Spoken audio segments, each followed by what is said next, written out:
Namaste, Radhe Radhe. A very warm, the International Day of Yoga wishes to all our beloved friends who are associated with yoga and with our Love to Share Foundation America. Let us start with the traditional remembrance and gratitude to our own master, the one who has put us in this path of yoga. Kalage sundarakaram sadaika priyadarshanam ajnananashakam devam sadgurum muralidharam. Yoga, I think, is one of the most vital needs for people like us who are the denizens of this world, especially during the current times where we need tremendous strength of the body, mind, keenness and sharpness of the intellect, and above all, joy within. Yoga, like dharma, karma, bhakti, I'm sure you are aware of these four terms, which has been widely used in the West and in the East alike. Yoga, bhakti, dharma, and karma. You know, all these four words have something very much in common. The secret of work, as per our ancient Indian tradition and culture, is fuse the means and the end. Consider the path as the destination, and we shall joyfully reach the destination. In other words, relish the path as much as we would relish the destination which a path may lead us to. Fuse the means and the end. Let us start with the word bhakti. Loosely translated, bhakti means devotion. But if you go a little deeper, bhakti means two things: the path of doing various activities, practicing various procedures in the path of devotion, and it also means the destination, which means an heart filled with devotion. That's also called bhakti. The means to that immense universal love which encompasses all and excludes none is also called bhakti. And the path like doing kirtans, the path like loving contemplation, the path like practicing gratitude is also called bhakti. Fuse means an end is the secret of Indian traditions, all of them. And let us go to the next word which I talked about, called dharma. Dharma is loosely translated as religion, righteousness, etc. But I'll tell you a secret. Dharma actually means nature, our nature. And what it really implies is, what is the highest nature which we can exude or which we can live with? The potential highest human nature is dharma. And dharma also means the various actions, behaviors, belief system, which takes us to the state of living our highest potential nature: compassion, love, truth, and control of our senses, being a master of our own self. All this is dharma. It is very beautifully shown as four legs of a cow called dharma. The four legs are truth, compassion, and ability to control our senses, penance. And the fourth leg is purity, inner purity and external purity. Then let us go to the next word, which is karma. Karma is any act, isn't it? But in Indian tradition, karma means not only the act, it also means the fruit or the consequence of the act or the choice which we make. See, the one word encompasses both the means and the end. Now let us come to the topic of the day, yoga. And now I am sure you got the thread of where I am coming to. Yoga means, apart from other things, yoga means two things. One is yoking, which means control. Yoga means union, and yoga also means state of samadhi, state of divine, one-pointed contemplation. Yoga encompasses both the means and the end. Starting with the various practices, routines, lifestyles, which touches our body, our breath, and our mind finally. The various practices is also called yoga. And the final end of yoga is samadhi. One of the founding fathers of giving structure to yoga, yoga is as ancient as this creation itself is what we believe. There are mentions of yoga in our most ancient scriptures. But a sage came by, at least 5,000 years back is what we believe in. And he codified this wonderful science, way of life, religion, darshana of yoga. And the name of the sage is Seth Patanjali.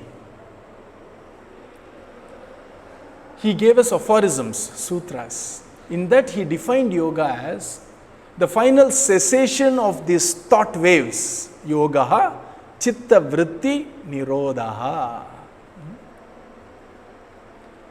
And beautifully he built a foundation bottom up, starting with how we look at work. One of the most ancient texts in India called Mahabharata has very beautifully defined yoga in the context of work, karma. That Bhagavad Gita says, yogaha karmasu kaushalam. Yoga is skill in action. It also says, samatvam yoga uchyate, which means even-mindedness, being a witness, looking non-judgmentally, samatvam, not at others, but also at our own experiences, not judging something as this is pain, this is pleasure, I want pleasure, I want to avoid pain, type of a thing. Samatvam yoga uchyate. So, our ancient system of the science of yoga teaches us to look at work where we can fuse the means and end, which means while I work, I am so much engaged in work that the very act of my work or very act of me doing a work itself gives me this tremendous joy because of the attention and passion I give to work. We get vexed by work when we look at work as a means alone for some reward to come in future. The moment time comes in, I am sure you would have noticed, resistance comes in, mental resistance. The moment time comes in, we lose the joy of work. One of the wonderful American philosophers, I think it was Emerson, Ralph Emerson, he very beautifully says that the very reward of work is to have been given an opportunity to work itself. He beautifully has paraphrased Karma Yoga brilliantly in a very Western context. So, yoga to start with is we look at work, and we look at work even-mindedly, and we put all our energy into work so that work does not become a burden. We don't resist work, and we get the joy of being engaged in work with passion. Then yoga moves to bodily control, having a supple body, giving us various exercises which is in tune with the physiological model of ancient India. And there are asanas. Asanas is the various postures, and then there are various namaskarams like Surya Namaskaram, and I'd like to refer to it as Surya Namaskaram. We have imbibed a lot of Latin words, French words in English. There is no harm in naming sun's salutation as Surya Namaskaram, giving due credit to the source. I am old-fashioned maybe. So this first step is to make the body fit, strong, able, and that's called Hatha Yoga. And mostly, I think people who are not too much introduced to yoga consider that as the yoga, the exercises of stretching, postures, sitting postures, stretching postures, various asanas, the lotus posture, etc., Padmasana. Actually, in yoga, it is the foundation, is a starting point, and then comes the control of breath. The ancient yogic, can I call spiritual scientists in India, they realized that breath is a bridge between body and the mind. Mind is very difficult for us to hold on to. I am not able to control my mind by commands. And they found out a lovely way to do that. They found out that if I can control body movements, if I can sort of still my body, control my body movements, be aware of my body, and if I am aware of my breath, control my movement of breath, which is threefold: inhalation, retention, exhalation. It is called Purakam, Kumbhakam, Rechakam in Sanskritam. And they have realized that if I can still my bodily movements and control my breath and still my breath, mind seems to come under its control. I am able to still the mind over practice. So if at all there is something called a practical religion which can be experimented and largely universal in its appeal, I dare say it is yoga. If we can take an aspect of Indian spirituality and take it across denominations of the world, I dare say it is yoga, because those practices work. They work like a charm. And so I was saying that yoga is both means and the end. The means of the yoga is this: first is our routines and our lifestyle, yama and niyama. Then comes our exercises. First is asana, which is our bodily posture control, and pranayama, which is the control of the movement of breath. In our philosophy of yoga, breath is not merely air going in and going out. It is the outermost layer of this vitality we have within us. The innermost is the various subtle nerve currents, which also goes by the word prana, and this subtle nerve currents seems to influence our thought process, and that's how pranayama can control thought process. For those who are very interested in going deeper, I would suggest you take the first pada of Patanjali Yoga Sutra. Translations are available. Look at the 33rd and the 34th Sutra. I don't have time to expand on that. Some other point we will dwell on yoga in detail. In that it talks about how to bring about cheer, chitta prasadanam. How do I bring out cheer in my mind? So they give two lovely options. One is, I associate myself with positive spiritual people, satsanga. I also associate various emotions and how I should approach the experiences of such emotions. Compassion, joy, and indifference, or rather neutrality. Compassion when I see somebody afflicted, joy when I see happiness in others, and neutrality when it comes to people who seem to not like me.